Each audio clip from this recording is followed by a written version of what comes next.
In the pitch-black hours before dawn on July 11, 2025, the Arabian Sea lay calm until death came skimming just above the waves.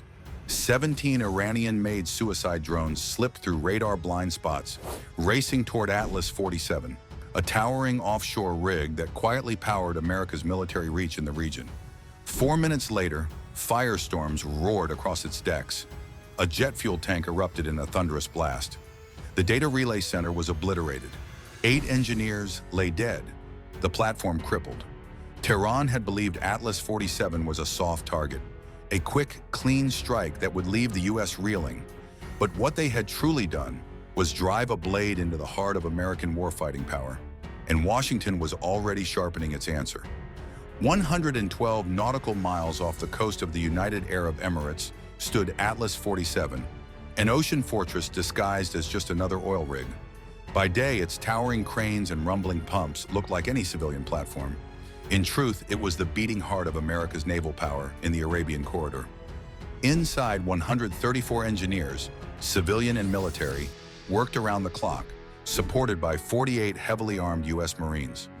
Officially classified as a Tier 3 energy transition platform, it was in reality a Tier 1 strategic asset. Atlas fueled F-35 fighters, B-2 stealth bombers, and provided radar uplinks for UAV patrols guarding the region's skies.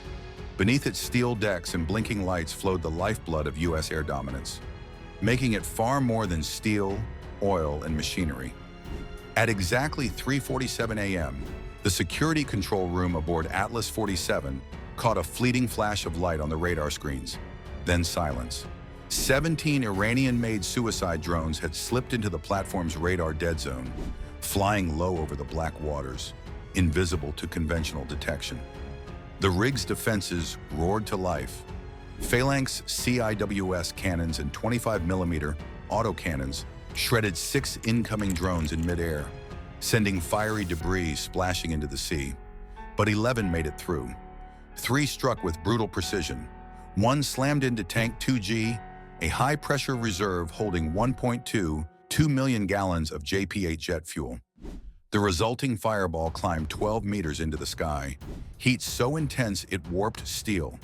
A second drone tore into the auxiliary generator shaft, plunging critical systems toward blackout. The third ripped through the reinforced outer shell of the control tower, shattering bullet-resistant glass and sending shockwaves across the platform. In seconds, 8 engineers lay dead, 17 more severely injured. Sirens wailed, echoing through the metal corridors as thick black smoke billowed over the Arabian Sea. The flames weren't just consuming steel and fuel, they were burning through the operational nerve center of America's war machine in the Middle East. Atlas 47's uplink to carrier strike groups, its fuel lines to stealth bombers, and its encrypted targeting feeds for UAV corridors were all severed in an instant. What Iran had achieved was more than a strike. It was the slicing of an artery that pumped both energy and intelligence into U.S. forces across the region. The platform's towering silhouette, once a symbol of quiet dominance, now stood against the horizon engulfed in fire and shadow. And for the first time in decades, America's forward power projection in the Arabian corridor had gone dark. Atlas 47 was far more than a fuel depot. It was a $9.2 billion uplink node at the core of America's combat logistics web. From its steel decks flowed encrypted targeting data linking 3 aircraft carriers, over 70 stealth aircraft, and 12 satellite-controlled UAV corridors spanning the Middle East. When the fire and explosions tore through its systems, the impact was immediate. 43 planned strike missions were aborted, and the only forward-deployed refueling point for long-range B-2 bombers went offline. Even more alarming, 1 Iranian drone had punched into a Level 4 vault, an area known to house prototype navigation chips for hypersonic drones. If recovered and reverse-engineered, the technology could leap continents in enemy hands.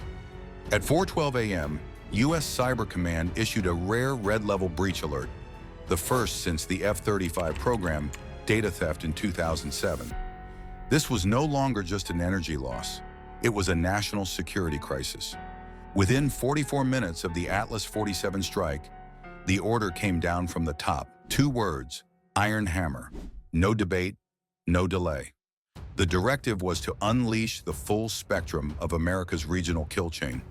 At its helm was Rear Admiral Christopher W. Grady, commander of Carrier Strike Group 9, tasked with one clear mission: eliminate Iran's UAV launch source, erase its production capability within a 100-mile radius, and recover or destroy any compromised U.S. technology.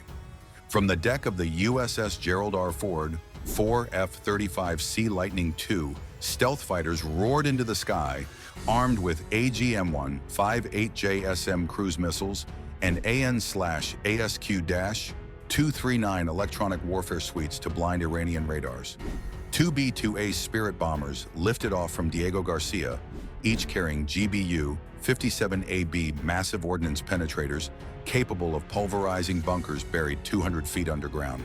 20 MQ-25 Stingray drones launched in the first wave to jam communications, relay live intelligence, and bait air defenses. Meanwhile, the USS Higgins and USS Thomas Hudner primed their vertical launch systems. Moments later, Tomahawk Block 5 cruise missiles arced into the night. Silent steel messengers carrying America's answer. At 5:39 a.m. Tehran time, the desert lay silent. No alarms, no scrambling crews, just the deep pre-dawn stillness before impact. Then, unseen at 60,000 feet, the American strike package arrived. The first to enter the battle space were 20 MQ-25 Stingray drones, fanning out in a wide arc around the Shahed Karimi UAV complex. Each carried the ALQ-248 electronic warfare pod, flooding the airwaves with encrypted jamming that blinded every active radar within 50 miles. From high above and at the edge of the battle space, the Stingrays streamed live thermal imagery back to U.S. Central Command. Their sensors painted a detailed, glowing map of the target, fuel tanks, calibration pads, transponder towers, while simultaneously launching decoy signals to mimic incoming aircraft. Iranian air defense crews, unaware of the ruse, panicked. Surface-to-air missile batteries lit up the skies, firing off dozens of expensive interceptors at phantoms. In minutes, millions of dollars in munitions were wasted on ghosts. That was when the real strike force moved in. Flying at treetop level, 4 F-35C Lightning II stealth fighters slipped through the radar gap created by the MQ-25 swarm. Their ANASQ-239 systems continued to scramble enemy targeting data as they closed in on their marks. One by one, they loosed AGM-158J ASSM cruise missiles, each guided with pinpoint precision toward critical infrastructure. Fuel depots, power relays, drone assembly bays, and calibration pads that kept Iran's UAV fleet battle-ready. Explosions bloomed across the complex, fireballs lighting the desert floor. Secondary blasts ripped through storage areas as ammunition and fuel ignited. Still, the F-35s didn't linger. Their mission was to strike and vanish, leaving no window for counterattack. Within minutes, they were back over friendly airspace, their work complete, and their path cleared for the final, devastating phase of Iron Hammer. The Iranians were now fighting blind, deaf, and disoriented. In less than half an hour, their most fortified air defense network in central Iran had been reduced to chaos, its radar screens blank, its missile stockpiles depleted, and somewhere beyond the horizon, 2 B-2A bombers were closing in for the kill. At 5:44 a.m., the desert floor shuddered as 2 B-2A Spirit stealth bombers reached their release points high above central Iran. From their bomb bays fell 4 GBU-57AB massive ordnance penetrators, each a 5,300-pound spear of steel and explosives, guided with surgical precision. Accelerating to over 750 miles per hour, they drilled through 180 feet of reinforced concrete and bedrock before detonating deep inside Shahed Karimi's most heavily fortified bunker. The blast registered as a 3.8 magnitude earthquake. Fire roared upward through ruptured tunnels, igniting fuel reserves and detonating warhead stockpiles. 9 secondary explosions followed, one powerful enough to hurl an 18-foot drone wing hundreds of feet into the air before it crashed in flames. Before the dust could settle, the USS Thomas Hudner unleashed a final salvo, 12 Tomahawk Block 5 cruise missiles streaking in low over the desert. Their warheads punched through decoy structures and slammed into the underground data warehouse that coordinated Iran's entire UAV fleet. In seconds, the nerve center was vaporized. Then came the boots on the ground. From CH-53E Super Stallion helicopters, U.S. Marines stormed the smoldering facility. In just 16 minutes, they had seized 6 key buildings, captured 2 Iranian technicians, and recovered a damaged but intact tracking chip from a prototype drone. By 6:08 a.m., the operation was over. Shahed Karimi, the brain of the world's second-largest UAV arsenal, was gone, erased with absolute precision. In just 42 minutes, Operation Iron Hammer had erased one of the most fortified drone facilities on Earth. The Shahed Karimi complex, once the crown jewel of Iran's UAV program, was nothing more than smoking rubble. Damage estimates topped $1.2 billion. 47 long-range drones were destroyed, along with 12 encrypted AI navigation modules and the core infrastructure for autonomous weapons research. The tactical results were undeniable. Iran's second-largest UAV arsenal had lost its brain. Without Shahed Karimi's production lines, calibration bays, and encrypted data hub, its long-range strike capability was crippled for the foreseeable future. The global reaction was swift, if carefully measured. NATO remained publicly silent, but privately aligned in support of Washington's action. Across the Arab Gulf, allied governments hailed the strike as a defensive reset, a decisive act to restore balance in a volatile region. Moscow and Beijing adopted a cautious neutrality, issuing bland statements that avoided direct defense of Tehran. At the United Nations, the Security Council convened an emergency session. Speeches were made, accusations traded, but no formal action followed. Beneath the diplomatic theater, the reality was clear. No nation wanted to openly challenge the precedent America had just set. For those watching from afar, the message resonated as sharply as the explosions themselves.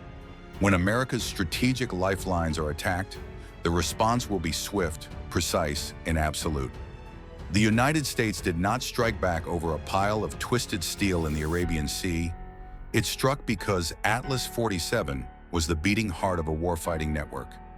More than a drilling platform, it was a forward-deployed fuel and data transfer node that pumped 1.7 million gallons of military-grade JP-8 each month, processed over 6,000 targeting uplinks daily, and linked carrier strike groups in 2 oceans.